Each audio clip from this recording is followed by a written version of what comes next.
William Hill sponsors Whyte versus Parker on Sky Sports Box Office.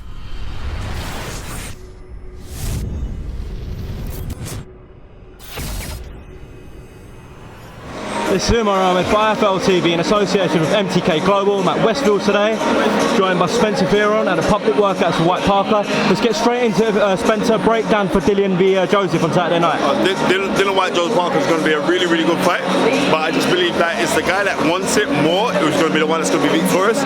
And not only that, but in the fight that Dylan Whyte had with Andy Joshua's not the guy of today, and Dylan Whyte's not the guy of today.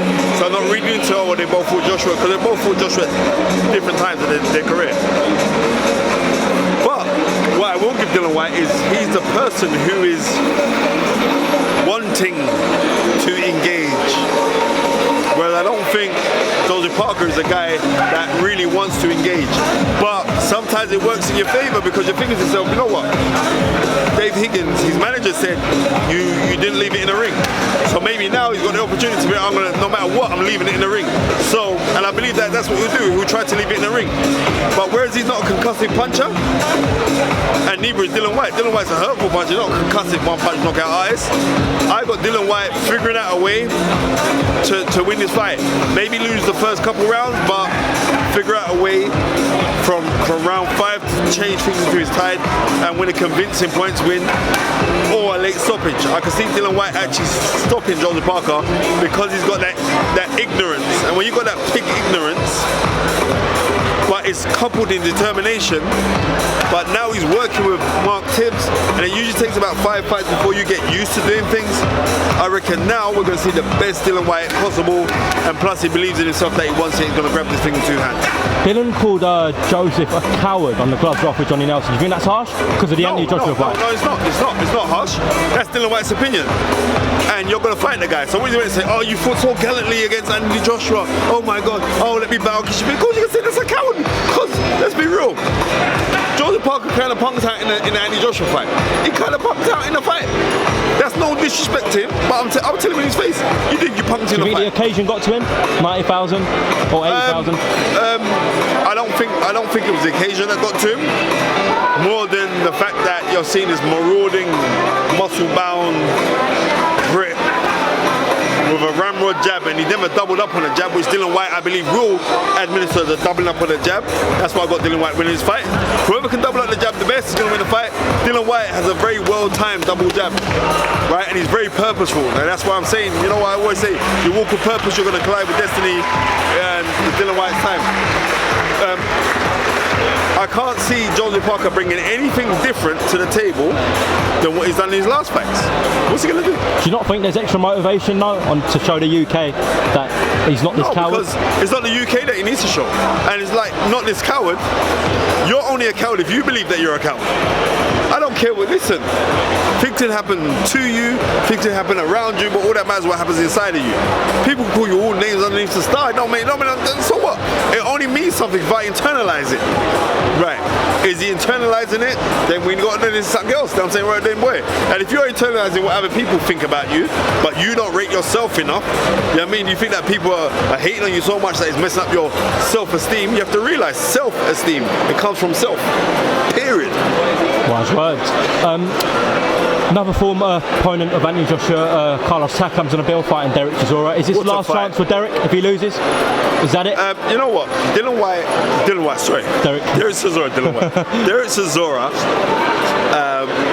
will always be in good fights when the opponents are right and they're coming to battle. This potentially is a fight of the night. Potentially the fight of the night. Potentially a classic at O2 because of their styles. Their styles are pretty much similar, but I would say that Carlos Takam is slightly more polished than Derek Chisora. But Derek knows he's coming, he's hungry, he's sharp, he's focused, and I can't wait to see it. If Derek loses though, is that it in your opinion? No. Comes back? Yeah, it depends how he loses. Right? If you got a bad beating, you got knocked spark out, then people will be calling for him to call it a day, right? Yeah. But if he goes out and he does, and he was to lose on points or he lost on a late stoppage or Don Charles was compassionate through the towel in, then no, he shouldn't retire.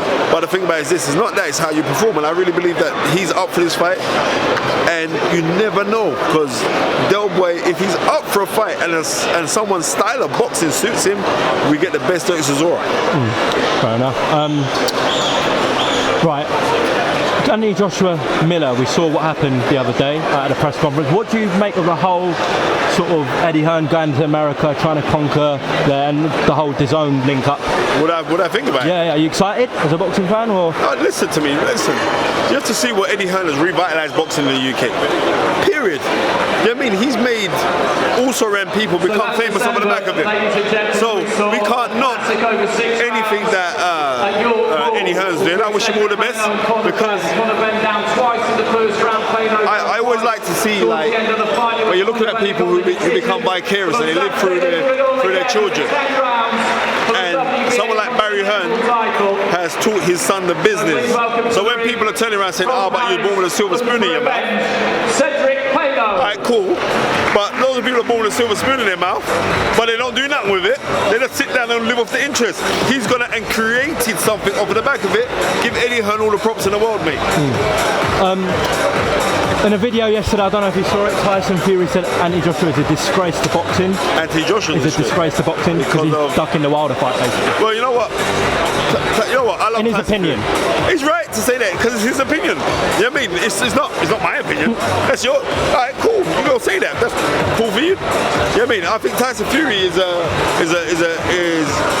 great for boxing. Yeah. Because you're gonna say this is not mine. Yeah. You good, yeah? Yeah. 1 million. Right? So when we look at these guys inside the game, Tyson Fury is right to say what he's got to say about anybody. Tyson Fury's a lot bigger than me. Say what you got to say. You see Don Charles come over. Big night for him, obviously, with Derek and Frank Guglielmi, who was in a loss last time against Callum Johnson. Yeah, you know what? Don Charles is a very, very meticulous guy, very calculated. So obviously it's a big night for him too. It's very, very pressuring, but he seems like he's handling the pressure good. So he's right. What did you make of Callum Johnson? Now he's finalised to fight for the IBF in a really tough fight against Beterbiev. Listen, it's not Beterbiev is a monster, but you know what? I like Callum. Props to Callum for that. Right, no, really, right. What are you in? You're in boxing to what? You're a prize fighter. So the prize are titles, and the prize is actually financial assets, right? So go for it. You know what I mean? And I'd rather him do that than him sitting down and saying, "No, well, I'm not ready yet. I'm not ready yet. I'm not ready yet. I'm not ready yet. I'm not ready yet." Then end up maybe getting outpointed by Frank Buglioni in a rematch or whatever. Do you understand? Yeah. Right. Here's a man who's come back from tragedy. His old man passed away, right? And me personally, I was hearing stories that he's really taking it bad, right? My condolences, that I understand exactly what he's going through, because when my dad passed away 13 years ago, I had a nervous breakdown. So I said that he ain't gonna perform. He's gonna be done. And to perform the way that he did against Buglioni, props to him, and this is the rewards of it. Go out and challenge yourself. Because too many fighters, they stop and they don't want to go out and challenge themselves. Here is Callum Johnson going out to challenge himself, and one thing I do know, Joe Gallagher will go with the best game plan possible for his fight. But Beterbiev ain't no joke, let's be real. Yeah, just lastly talk about Frank. Obviously suffered that sort of shock defeat because it was in a round, but in a sort of way, is it better he didn't get outboxed over 12 rounds and he just lost in a shootout? He can still come back, right, Frank? Well, everything's to do with a mental. You understand? So if he can mentally adjust to what has happened and do a bit and say, right, I'm just going to move on, then he's going to be cool. But it's whether he can do it mentally. I know he's got strong people around him. Don Charles is a mentally tough man. Tough man. And the apple don't fall far from the tree, so you are of your environment. Like your mum used to say to you as a kid, show me your friends and I'll show you who you are. Right, so therefore, we can look on this guy by who's around him. You're around mentally tough people, you got to brush the dirt off and get back on it. And not only that, but Frank Buglioni's dad's a very serious man as well. So hopefully that can energize him and raise him back up, and he can come back to even better than what he once was. Appreciate your time today, Spencer. Lastly, did you watch Usyk Gassiev the other night? Incredible. Yeah? Talk of Usyk Bellew. If it happens, it happens. There's some Team Bellew no matter what. I don't care who. Team Tony Bellew could be fighting King Kong. Tony, my boy, I'm backing him. I know business, and I'll come with my stick as well. I'm there. I'm backing him. I don't care who they are. But Usyk is my fighter. He's incredible. He's incredible. And there was something inside of me that wanted Gassiev to win. I don't like to favour the underdog. But on the reels, that man is incredible. He's right up there pound for pound, Usyk. Of course he is. Of course he is. He's up there pound for pound. And also, all of these heavyweights better mind that boy don't move up to heavyweight. I was just going to ask you that. How serious of a threat is Usyk? He's an incredible threat. Reason why? Because he can box, he can move, and he's a southpaw. Right? It seems like he can take a shot well, and he fights at his own pace. He makes you fight at his pace. Then he moves it up, moves it down, and you're looking at it and you say, wait a minute, why is Gassiev looking at his man punch him up in the head like this? Because the guy's that bloody good. That's why he's doing. Is he right up there with Holyfield as the best ever cruiserweight? Is he right there? No, right up there. There's no comparison to Evander Holyfield as a cruiserweight. My uncle saying that. Me, you end up fighting, I'll take this camera and smash it in your face. But no, please don't. That was £600. I know, and Cougar don't play, you know. You have to pay for that. But no,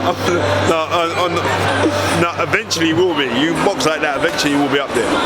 Seriously. But Evander Holyfield would smash Usyk. Evander Holyfield's a frigging legend. Second best ever then.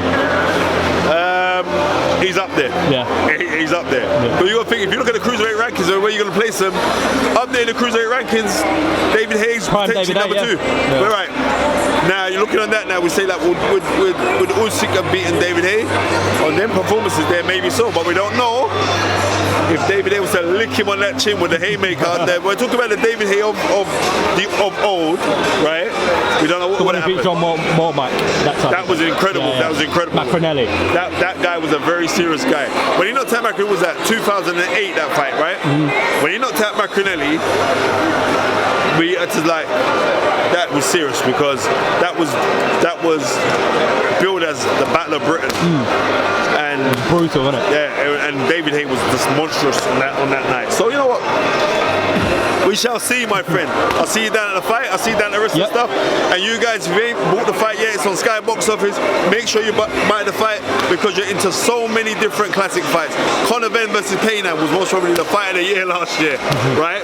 And that was over 6 rounds. And now the fight's over 10 rounds. 10-rounder, yeah. Oh man, I'm so looking forward to that fight. But I've got Conor Benn winning that fight as well. Okay, top man, Spencer. Thank you for talking to us. We'll catch you during the week.